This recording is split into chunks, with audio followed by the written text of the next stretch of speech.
This is probably going to be the most brutally honest and unbiased video that you will ever see on the Med Advantage versus Medicare Supplement debate, because over my 15 years of helping thousands of people, I've realized that the stakes are just too high to mince words. I mean, choosing the wrong plan means that you're either going to pay thousands of dollars more than what you need to, or even get locked out of a plan that you need in the future. And what's worse is the system expects you to make this massive, life-impacting decision with almost no clear guidance. This is the most important thing to understand in Medicare, but almost no one understands it. So my goal today is really simple. Number one, I want to strip away the confusion. Number two, break everything down so that you can understand it clearly. And number three, help you make the best choice for yourself in 2025. Just don't get angry when you see the results, because honestly, I don't care which one you choose, as long as you've chosen the right one for you. So here are the topics we're covering. And by the end, I'm 100% confident that you'll know exactly which one to choose for your situation in the year 2025. All right, the first difference is monthly premiums. A premium is the monthly cost that you pay for your plan every month, regardless of whether you use the plan or not. You're going to pay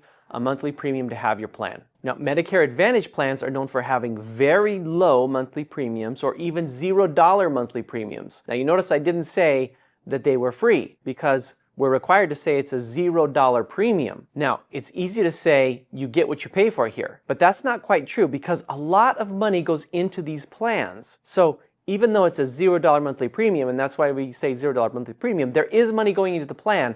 The money is going into the plan from Medicare. You see, the money that the government would have spent on you if you had stayed on original Medicare goes to a Medicare Advantage plan or an insurance company that offers a Medicare Advantage plan, and then that insurance company now is responsible to take care of you. Now, on the flip side, Medicare Supplement plans, they don't receive any funding from Medicare or from the government. So insurance companies that are offering these types of plans, they have to charge premiums. I put together this quick list with the most affordable Plan Gs that I could find for a 65-year-old male in different counties and different cities. Now you see here, Los Angeles, $148. Houston, Texas, $139. Why is everything cheaper in Texas? Miami, Florida, $257. New York City, almost $300. Philadelphia, $140. As you can see, Medicare Supplement's monthly premium, it's generally going to be more expensive than a $0 or a low premium Medicare Advantage plan. Not only that, but Medicare Supplement plans usually raise their premiums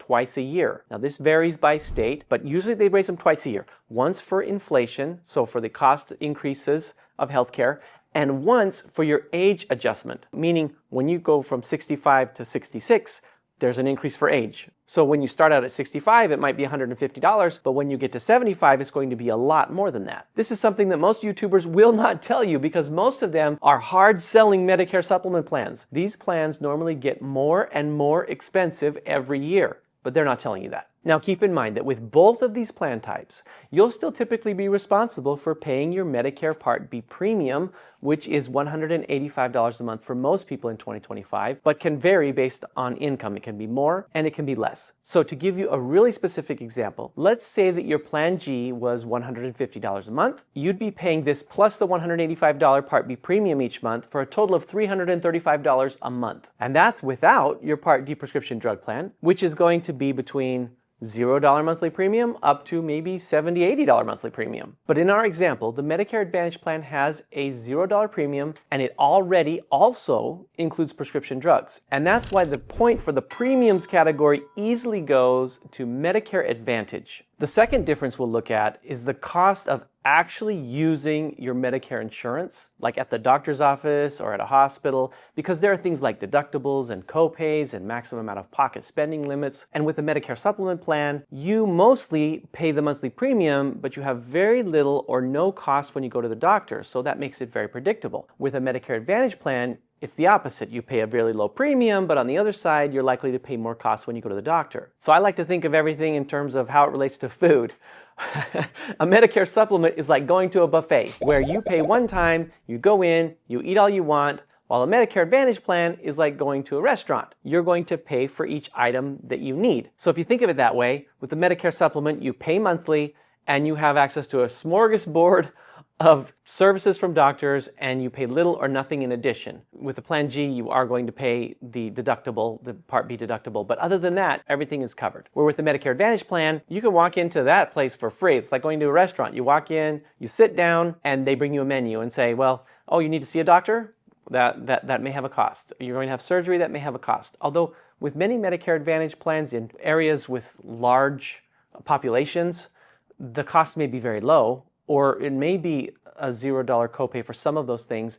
But the point is you're probably going to pay to get services like paying to get food at a restaurant. Now let's look at what Plan G covers versus what a Medicare Advantage plan covers. As you can see, generally with the Plan G, when you go to the doctor, you will only have to pay the grand total of $257 for your Part B deductible once per year. And once you hit that, Medicare pays the rest for the entire year. It doesn't matter how many times you visit your doctor. It doesn't matter what type of treatments and how expensive they are or which hospital that you go to. As long as they take Medicare, once you pay that $257, the rest is covered by your Medicare Supplement Plan G. So this is obviously a huge advantage or bonus on the Medicare Supplement side, especially if you have any chronic conditions. Now keep in mind that it doesn't include the cost of prescription drugs because that's always separate from your healthcare costs. I know this is a little confusing because when you're on a group health plan or you've had health insurance your whole life, the prescription drug plan was always included in there.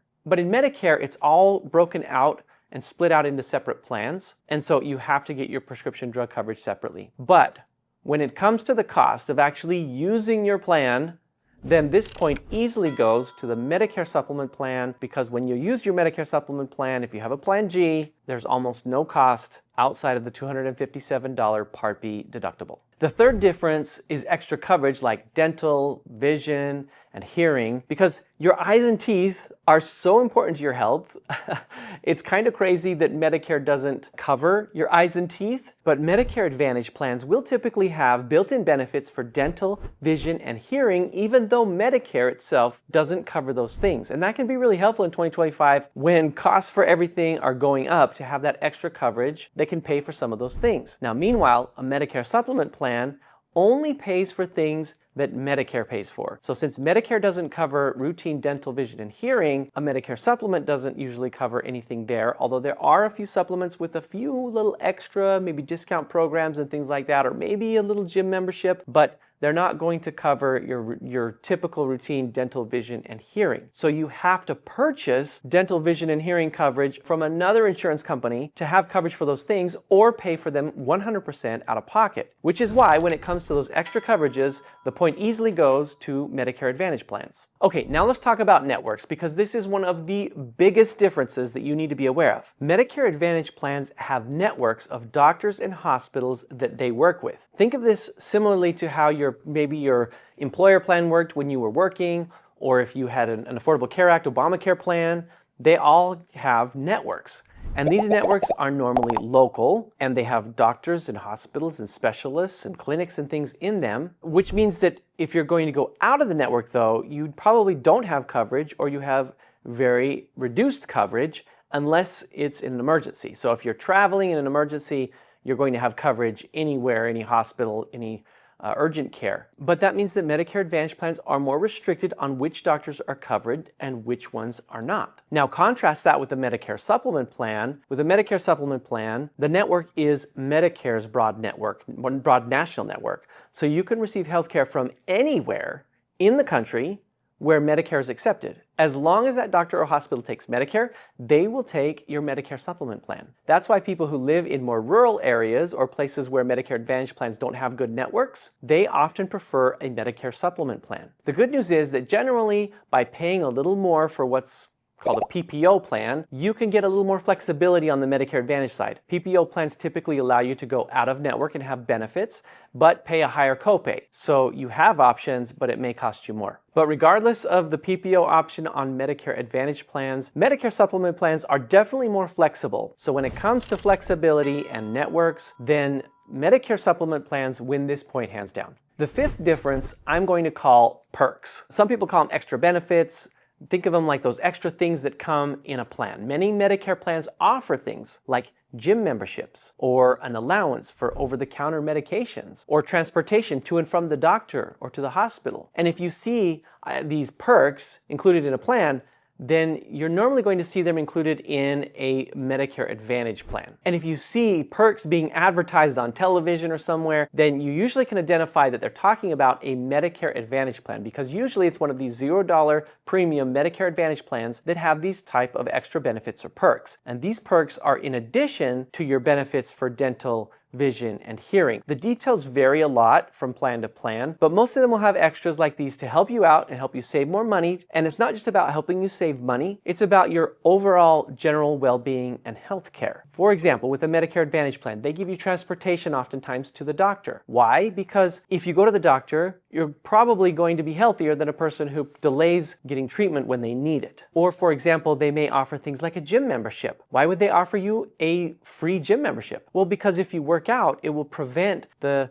advance of disease. Now, over on the Medicare Supplement side, I've seen a few plans over the years that have a little extra here or there, like a little gym membership maybe, or a discount program for routine dental, but these are exceptions. They are not the rule. The vast majority of Medicare Supplement plans only cover what original Medicare covers, so you'll have to pay extra for these things on your own. So if your Medicare Advantage plan is giving you money to get Band-Aids and aspirin and other over-the-counter items, that's an extra that you're only going to get from a Medicare Advantage plan. You won't see that in a Medicare Supplement plan. So I'm sure you can guess this point is going to go to Medicare Advantage. Okay, we're 3-2. The last difference here is ease of use. The most controversial topic here, of course, is referrals and prior authorizations. And in other words, I'm talking about, does your insurance company need to give you permission for more serious things like maybe an MRI or visit to see a specialist or to have a surgery or something? And the short version of this is Medicare Supplement plans typically don't require referrals or prior authorizations, and Medicare Advantage plans do. This is seen as maybe the biggest downside of a Medicare Advantage plan, but I actually feel very strongly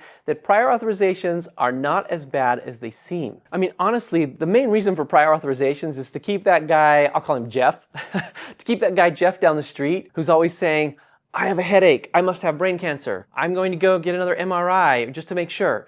If he was allowed to do this every time that he wanted to, or every time that he sneezed and was spending all night looking things up on Google and WebMD, then the plan would run out of money and that would cost everyone else money. So prior authorizations are a way to make sure that the plan is not being abused, but that at the same time you're getting the services that you need, and that the person down the street is not getting a bunch of stuff that they don't need and driving up costs for everyone. Now, one thing that people don't realize is this is exactly how your employer health insurance plan worked. It's exactly how Affordable Care Act and Obamacare plans work. So it's really funny to me, and this is not to be political, but it's just to point out some irony here. Oftentimes people that love the Affordable Care Act and the Obamacare plans, they don't like Medicare Advantage plans, and they say that Medicare Advantage plans are terrible.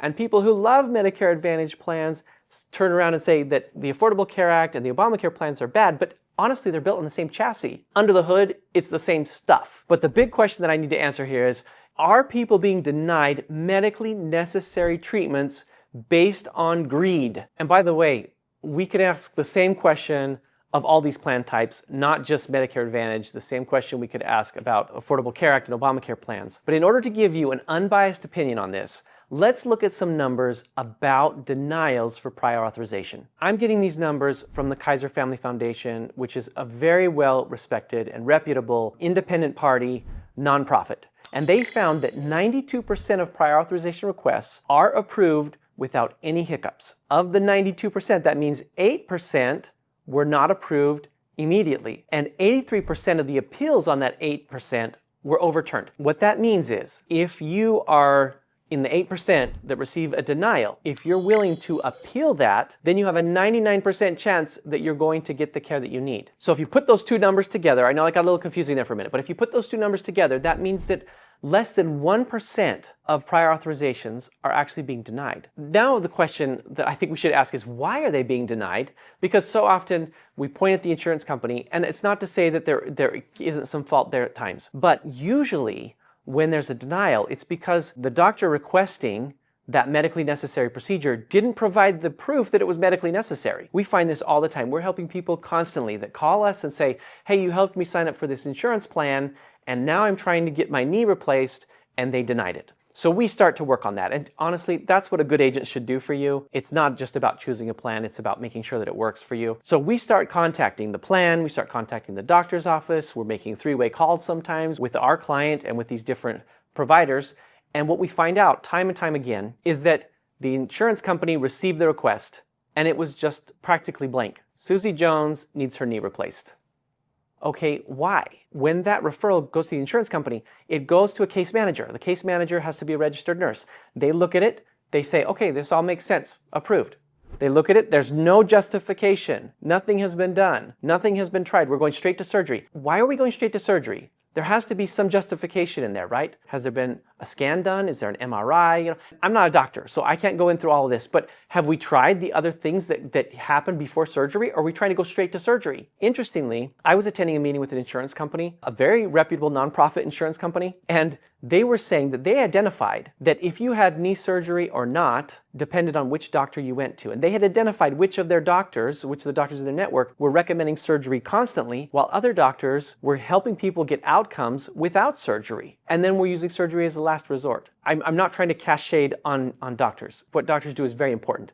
But what I'm saying is there needs to be a check and a balance. There needs to be a check and balance on the insurance company. That's your doctor.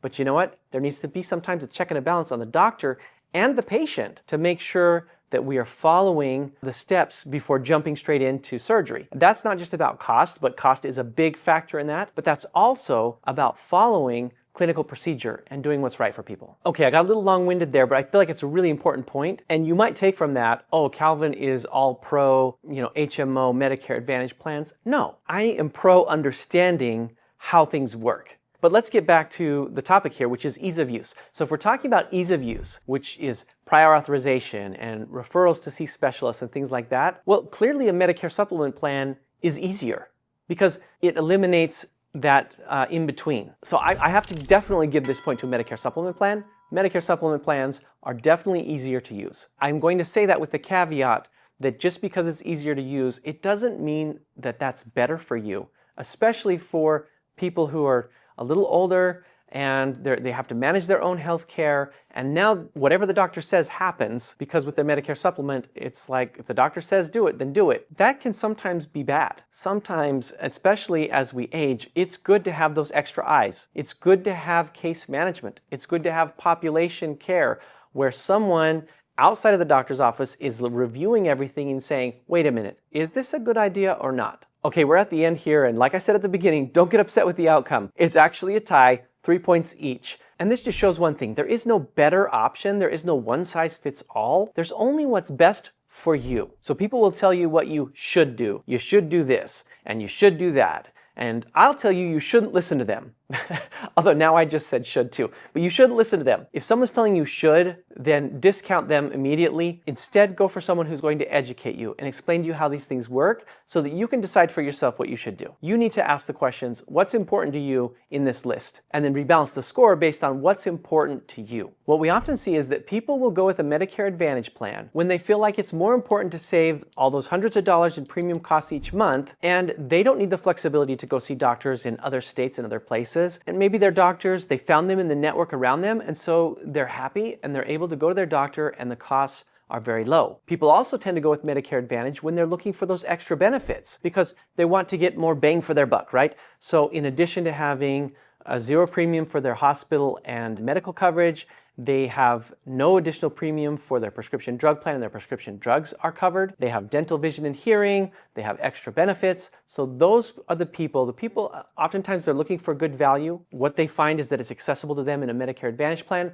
Those are the people going with Medicare Advantage plans. And people who go with the Medicare Supplement plans, they are willing and able to pay higher monthly premiums in exchange for more freedom and for not having to worry about prior authorizations or referrals to specialists. Although a lot of specialists still will say to you, who's referring you, but they technically don't need referrals. So these people, they find that it's really helpful to have insurance that can go anywhere with them. These people oftentimes live in two places. Maybe they have a house on the East Coast and a house on the West Coast.